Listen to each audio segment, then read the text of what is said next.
mabasi ya umeme waliopo, tunakwenda na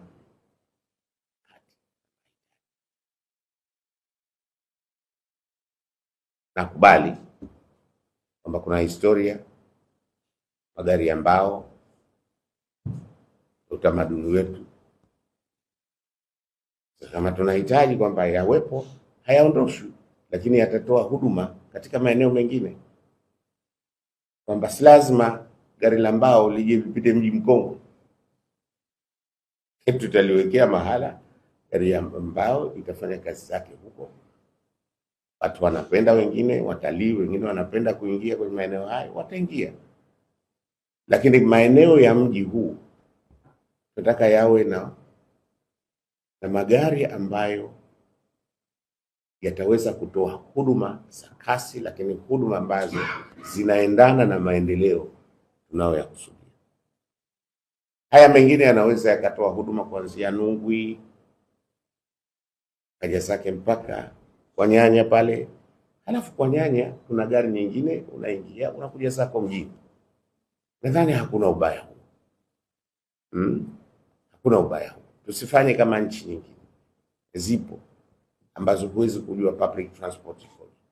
Sisi sasa hivi juzi tumeshirikiana na wenzetu wa Spain, wametusaidia hapa kutengeneza public sector transport reorganization, kufanyia mageuzi mfumo mzima wa usafiri wa umma. Visiwa vya wenzetu ukienda kama kisiwa cha wapi, Singapore, usafiri wao ni mabasi tu.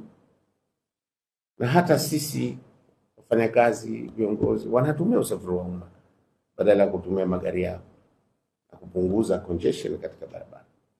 Lakini ziko very efficient, ziko very reliable na pia cost effective. Kwa mfano ukiwa na basi linatoka airport na kuja mjini, lakini linakuja kwa interval ya dakika 5 ukwame, na unalipa shilingi 500, una lazima kutumia mafuta ya shilingi 10,000. Hiyo ni economics yake. Sahihi ni katika maendeleo ya nchi, lakini pia ni kurahisisha huduma za usafiri. Kwa watu wako watakaokuwa sasa hivi hawezi tena kupita humo, lakini watapita katika maeneo mengine.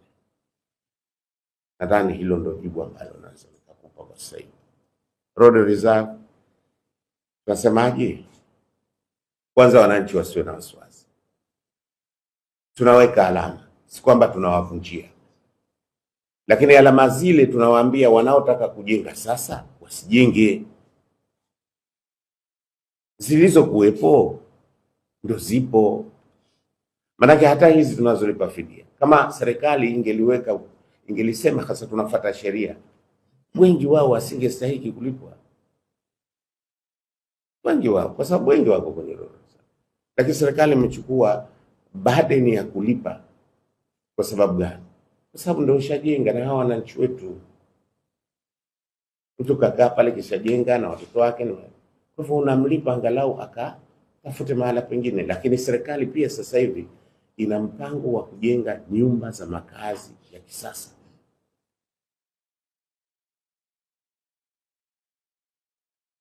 Kwa Juni, Limani, Chumbuni kule. Na bahati nzuri hata kuna wananchi wa pale Chumbuni sasa wanasema si tulipe pesa, washakuja wengine. Si kuna jengo hapa, si tupeni flat tu. Mimi naachia nyumba yangu, tupeni flat.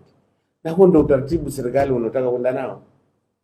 Mji utaimarika, watu watakuwa na makazi bora, lakini na gharama za fidia pia zitapungua, kwa sababu tutasaidiana katika, wengine watanunua hizo nyumba, wengine watalipwa kama fidia. Ndio utaratibu wenyewe. Mangapwani kule tumejenga nyumba karibu 370. Watu tunawataka badala ya kuchukua pesa, bora wachukue nyumba. Unaweza ukachukua pesa alafu kesho likatokea tatizo kwenye familia. Mungu akishembali.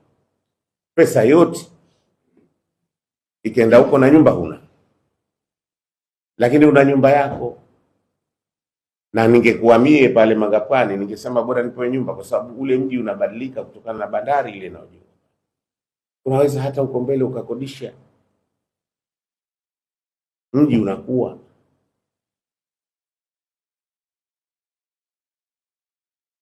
Na hili nafikiri la reserve